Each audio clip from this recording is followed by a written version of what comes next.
welcome everyone to the Trulife podcast. And today it's going to be a good one.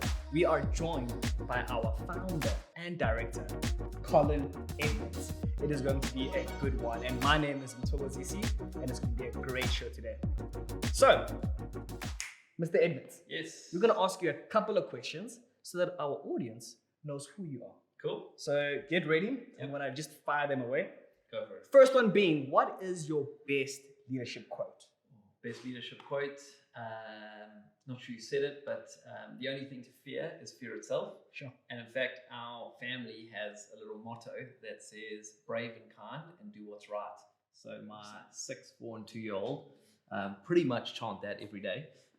We say, who the Edmonds family, and they'll shout back, brave and kind and do what's right. Wow. And kind of the thinking behind that is like there's 3 things that we see that's wrong with the world. Yeah. People lack courage. Sure. People aren't kind to people who maybe don't look like them, speak like them, think like them. Mm-hmm. And then people don't walk in integrity. So we're trying to raise our kids off the back of that Yeah. comment. Brave and kind and do what's right. So that would be Love my that. favorite. It's maybe not a leadership comment, but or statement, but it's certainly something we live by.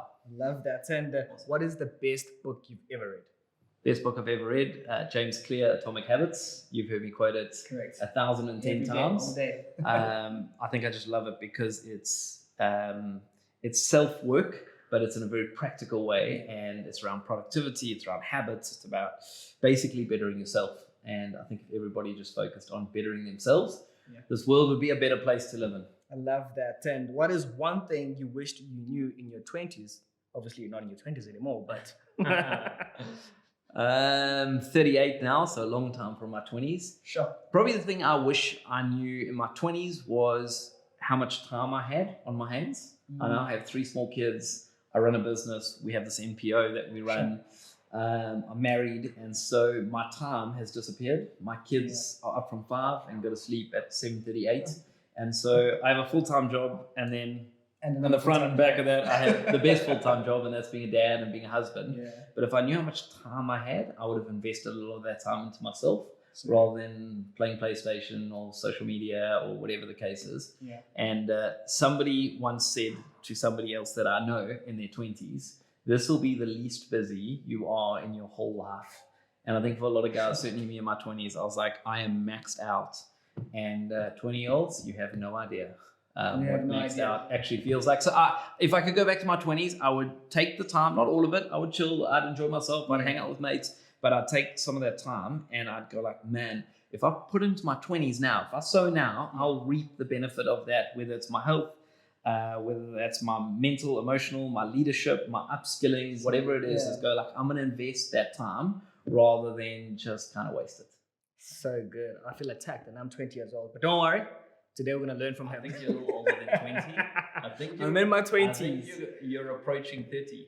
Far from it, but almost there. Last question is, what is one daily ritual you can't go without?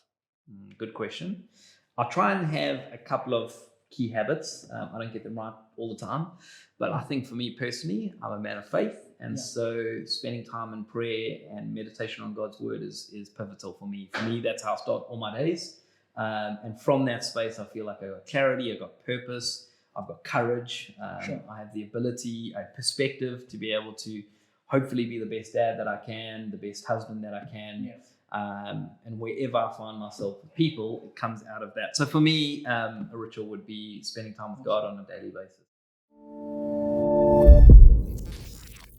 Well, Colin, as we know that we're here to learn from you, and something that I've learned over the past 7 years being under your leadership is you always have some tips to start each year. And today we're going to unpack those, and I'm going to go through them, and we'll unpack them each one just now. So the first one being, get 1% better every day at one thing. Number 2, reduce your energy suckers. Number 3, upskill your communication. Number 4, increase your self-awareness. So get 1% better every day at one thing. Please explain that to us. Okay, I actually don't know who said it or who came up with the idea. I don't think it was James Clear, but he certainly quotes it in his book. The idea is basically, for all of us, we want to maximize. We want to get a whole lot better, whatever area that is in. If that's in your faith, if that's in your health, if that's in your work, your leadership, we Yeah. want to maximize. We Absolutely. know that we want to get better, and often what happens is we try and tackle too much. And so what we say here is we go, it's a minute, not a mile. Basically, like the mountain can look really, really big sometimes, and you think, oh man, I don't know how I'm going to tackle that thing. There's another great saying that says, how do you eat an elephant? One bite at a time. Correct. And so the 1% idea is basically like you are never going to get better at 1,000 things every day. But if you just tackle one thing and you get 1% better in that area and consistently never give up at that 1% better, I think it's that you'll be 37% better at the end of the year. Yeah. The other way around, if you become 1% worse, if you're not being intentional and working on yourself and leveling up where you can, then obviously the downward spiral would just be terrible. So the idea is the challenges to me, the challenges to our team is to go like, I am going to get 1% better.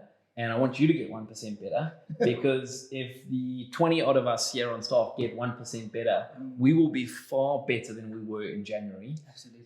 My wife always says to me that New Year's Day is like my birthday. Absolutely. Because I love New Year's resolutions. I understand the kickback. I understand why guys don't like it, because it's like sometimes the notions are, I'm going to go to gym, or I'm going to, save money, and then by the 10th of January, you've forgotten all of them. But and Tony, my wife, says to me that actually I have New Year's Day every first of the month, because I'm always trying to figure out, okay, I just want to get better, because if I can get better, then I'm able to help people and serve people and just enjoy life.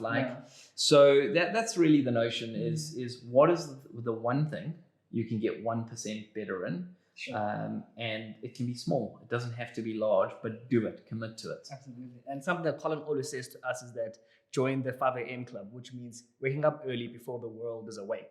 Yep. I mean, I've tried and failed dismally, but is this something you still practice? Yes, I've also failed dismally. I love my sleep. The idea around the 5 a.m. club, I'm sure many of you have heard it, is basically like get up before the world and you will be ahead of the world when they wake up.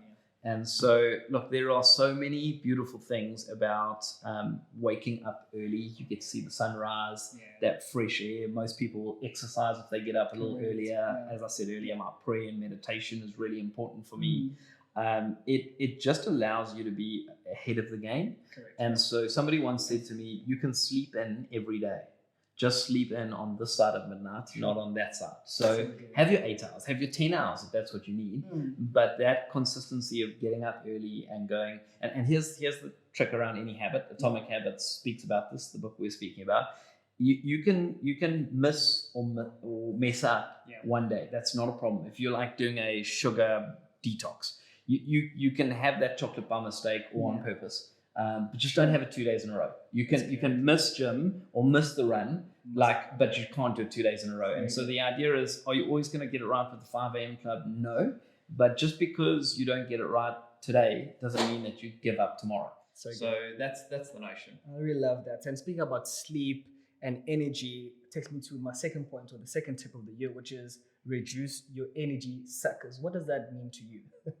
So there's a great thought that says, the best thing that we can give to people is not our time, it's our energy. Sure. And if you think about, at times, we've been in meetings or, I don't know, with people, with family, and actually your brain's switched off.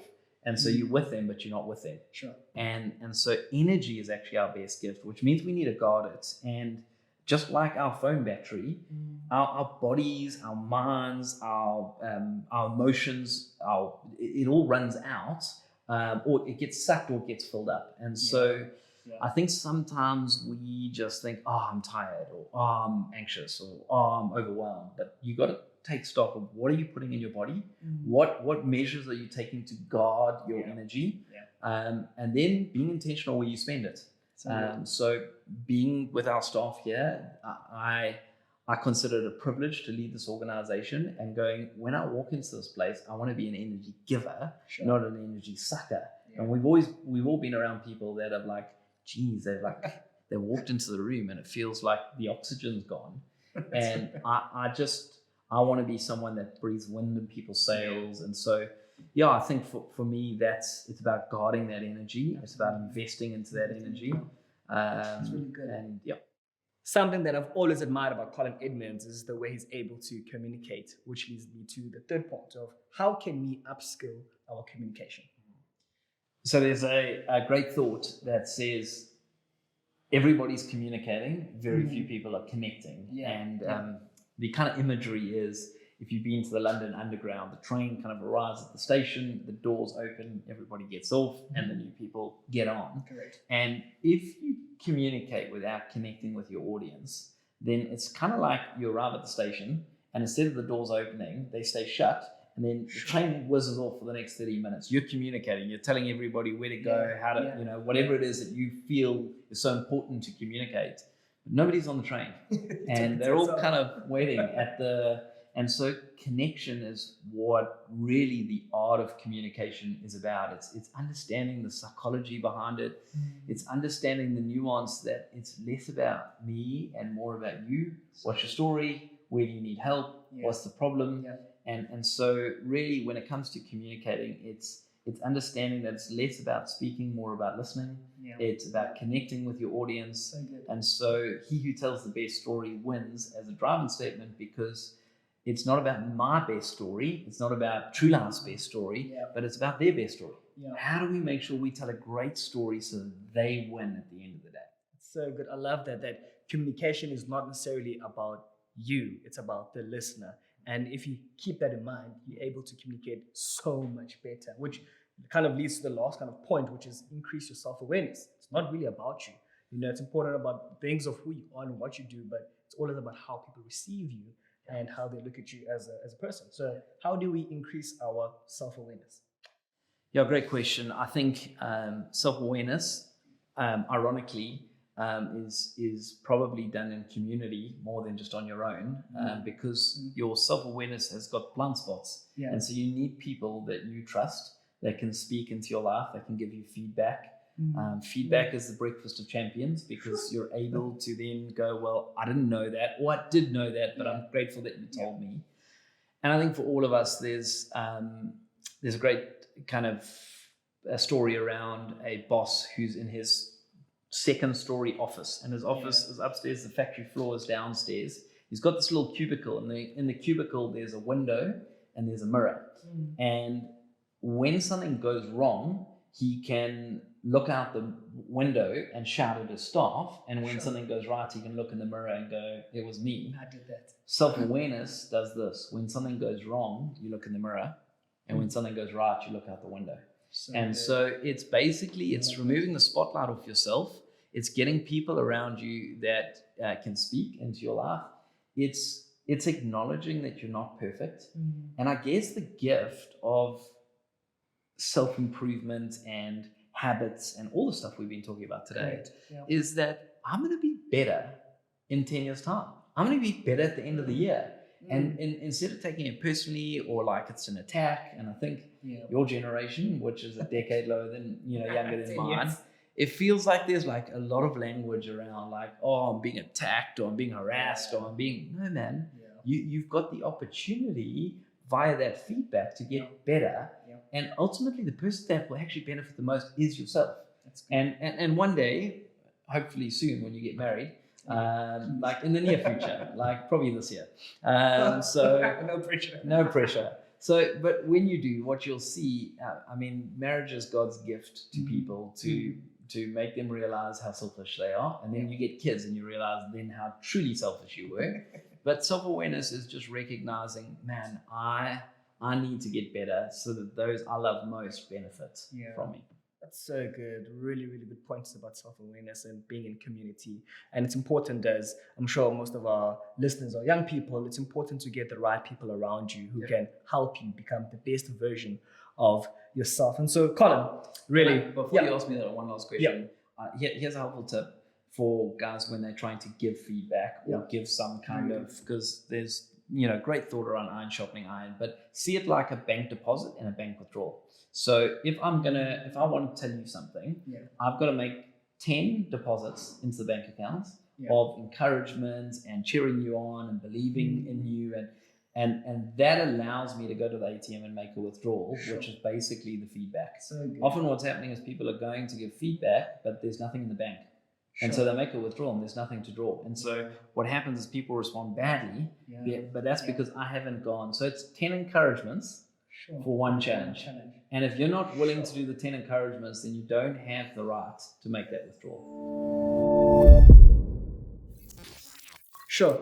Thank you so much, Colin. Some really great tips on how we can start the year right. And now, as we kind of wrap up our time together, I think the question that most people might have is, why did you start Trulife? What is your why behind all of this? I mean, it's been running for the last 12 years with the slogan, brave choices equal a better future. And I think we want to know, why did this organization start? Yeah, why is a good question. And I think most people, we should all be asking why. Because why is the question to purpose, and purpose fuels passion. And I think for a lot of people, we become selfish or self-centered, which is, you will never find purpose in selfishness or self-centeredness. Purpose is always found in other people. And it really is found in you laying down some of your own desires maybe, or plan for your own life so that others may flourish and others may win. And so, yeah, I guess the why for us is there's a generation full of potential, full of hope. There's a beautiful South Africa, but it needs people engaging, challenging them, confronting them, and moving them to that statement that says brave choices equals better future. And so, yeah, the why is just simply, we're a team here that love South Africa, love the next generation. And if we can confront, we believe we'll see a better future here in South Africa. So that's the why. And I think for anybody listening in the beginning of the year, to wrestle with that why question, why am I here on earth? What is my purpose? When you start to find, even if it's small little elements, because sometimes we like to glamorize the why. It's like we want it to drop down from heaven and be this like aha moment. But it's like daily, is today about me? Or is today about other people? And I really believe you'll find your purpose, and your life will start to be fueled, and you'll feel a sense of passion, and you'll live on purpose. Very, very good. Your why will unlock your purpose. I don't know about you guys, but I have learned a whole lot with Colin Edmonds, our founder from Trulife today. Thanks, man. Good to be with you. It's been fun. Lots of good stuff. I hope you've been taking notes. I've been taking mental notes, and I get the privilege of working with him anyway. So that's all the time we have together learning about how we can start the year right with Mr. Edmonds. Well, guys, we hope to see you next time. Keep in touch with us on socials, and look out for this podcast as they're going to be rolling out on a monthly basis. Sending our love. Cheerio.